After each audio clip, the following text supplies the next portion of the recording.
Essa é a solução mais simples que, além de melhorar o teu sono, pode reduzir as suas dores. Tô falando do magnésio, simples, acessível e muitas vezes subestimado.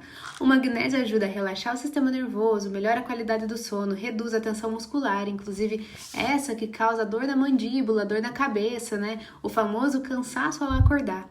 Muita gente com bruxismo tem deficiência do magnésio e nem sabe. Claro, não é mágica e principalmente não é para todo mundo, mas é um dos pilares quando a gente olha para o tratamento com mais profundidade. Quer saber mais sobre esses recursos naturais que realmente funcionam? Então segue aí, você não vai se arrepender.